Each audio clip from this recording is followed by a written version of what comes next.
Hello, I am Miranda. My name is August. I'm Rebecca. My name is Eleanor. Okay, good evening everyone. Have you ever wondered how our life is likely to transform in the future? I'd like to share with you my thoughts on the role of generative AI in education by focusing on two defining features. The first is convenience.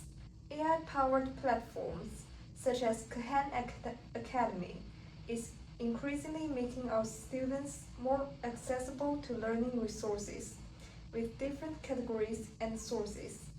For example, assuming that you were a high school student learning math in Asia, you may also have access to economic lessons taught in a university in America. This kind of access supports personalized learning tailored to individual interests and abilities across all ages. AI can also help faculties handle administrative tasks. Take my own experience.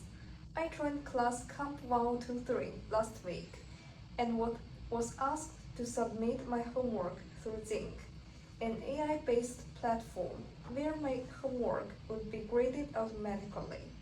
This is likely to promote in the future, which will not only free teachers to focus more on teaching and monitoring, but also help address the shortage of teachers. The second key aspect is tool literacy. By integrating AI into education, we can improve our tool literacy by enhancing our ability to search for information and conduct research. For example, we can apply AI in research of climate change and water scarcity. Imagine it. How can we analyze the complex data sets generated by observing regatta in time? How can we determine how to arrange the city service at real time? To be more specific, how can we arrange campus service and students leaving immediately? In a word, AI is clearly taking up an increasingly important role in our life. What do you think, August? Alright, I want to say that I partly agree with Miranda. AI is really helpful in education, like making learning resources easier to get and saving teachers' time. But when it comes to using AI to deal with climate change, I think there are some big limits we can't ignore. First, natural disasters from climate change are too hard to predict, even for AI. Let's take typhoons as an example. Last year, a strong typhoon hit the Philippines. Before it came, AI models predicted it would land in the north, so people there prepared a lot. But in the end, it changed direction suddenly and hit the south. Many villages weren't ready, and houses were destroyed. AI uses past data to predict, but climate change makes weather more unusual. There's no past data for these new, strange, strong disasters. So AI predictions can be wrong, and that's dangerous. Second, natural power is much stronger than AI's ability to control it.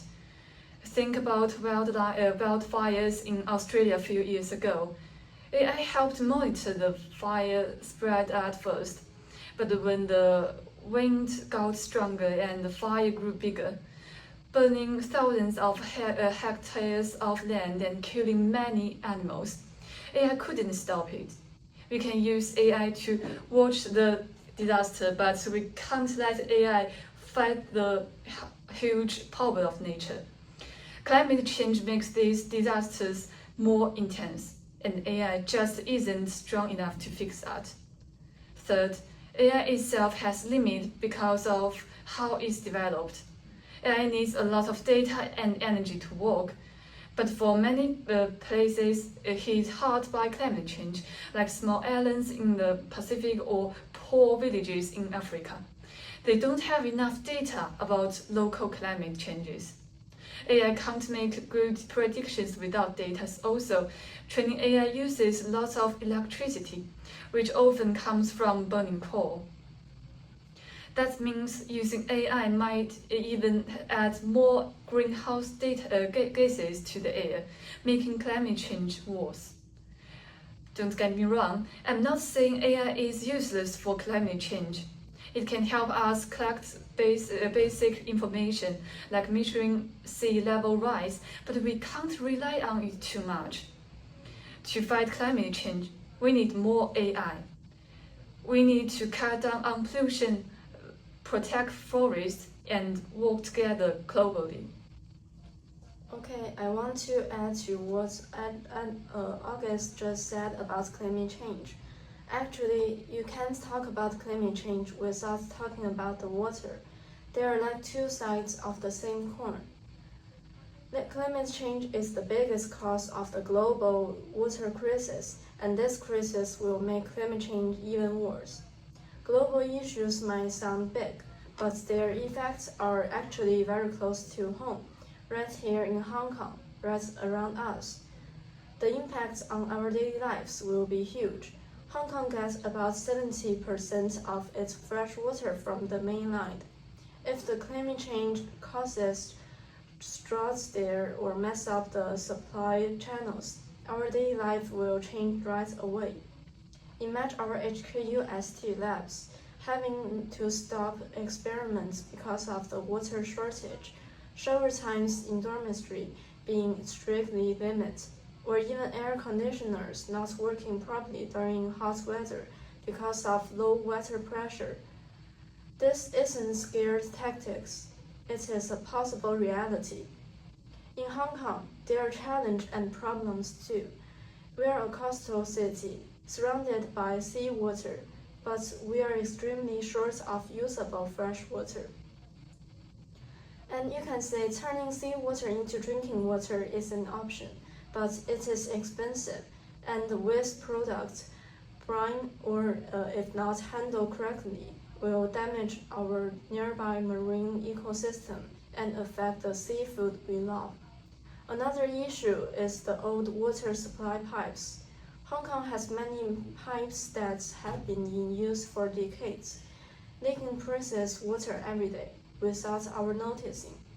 So facing these problems, I choose to be optimistic because solutions are right in front of us, right here on our HKUST campus.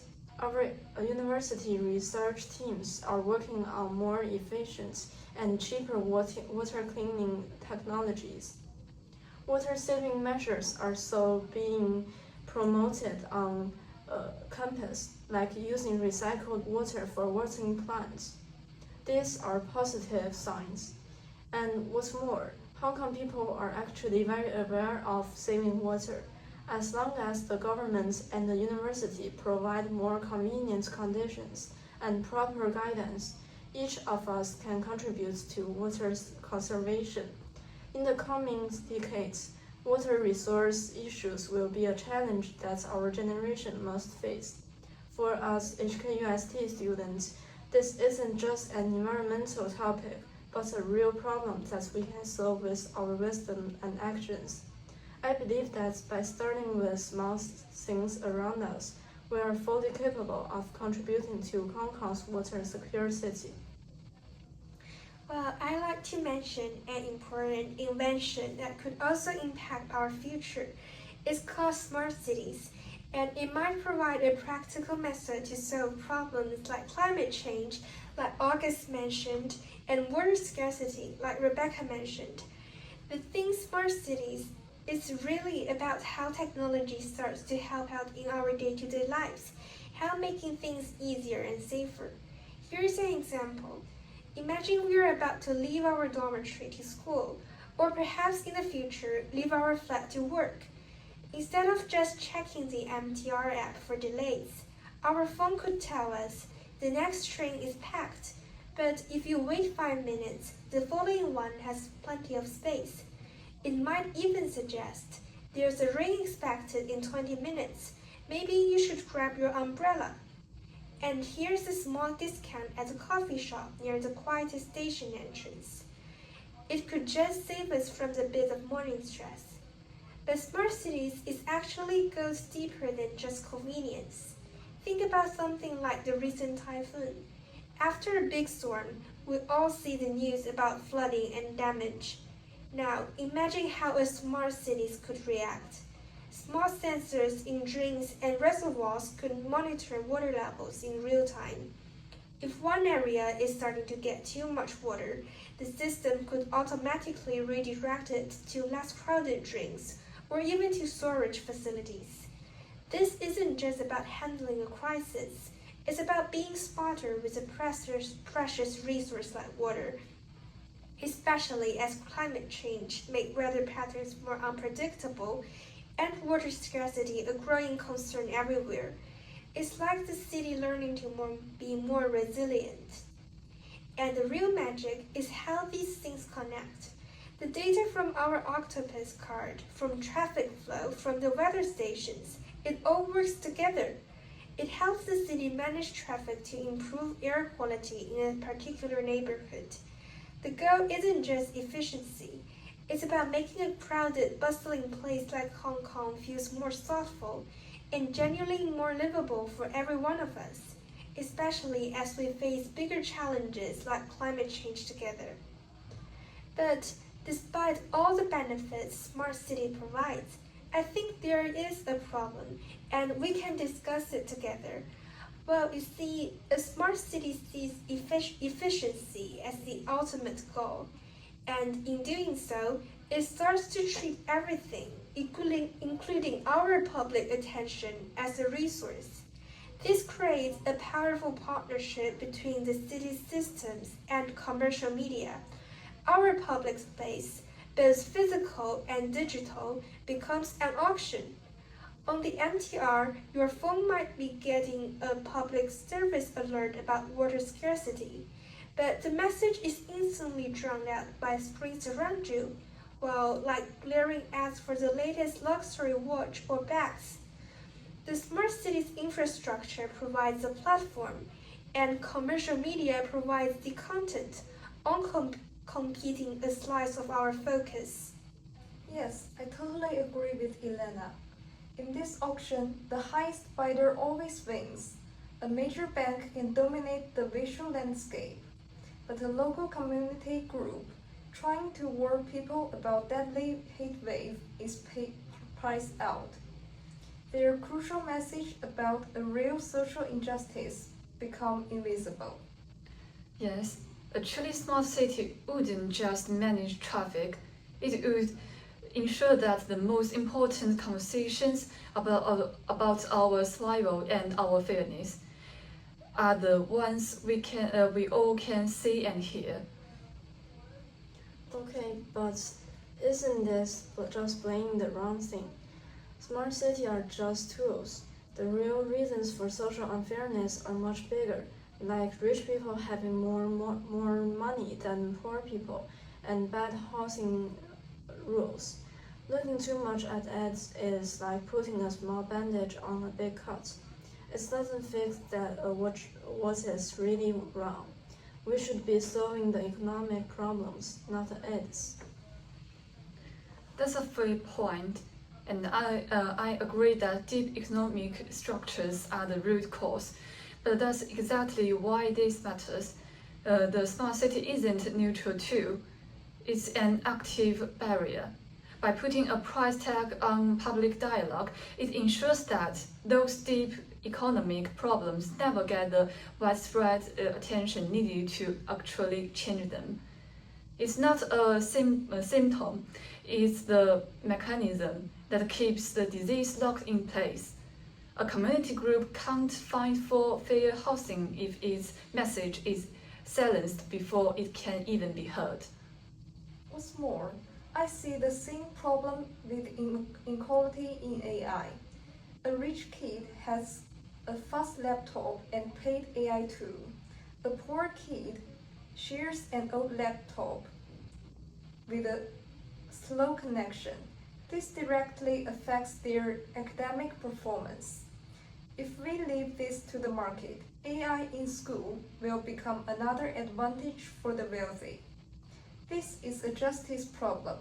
We must demand that AI is treated as public resource, not a luxury product. We need tools built for fairness, not just for efficiency. Well, the technology itself isn't the problem. It's how we think about it. We have to choose. Do we use these tools to just make a broken system look nicer, or build a better, more welcoming one? When technology makes unfair worse, it's not solving problems. It's showing our mistakes. So in the end, the future isn't decided by tools, but by our values. We don't just want to be smart, we want to be fair and sensible. We want a future where technology helps people, not the other way around. Thank you.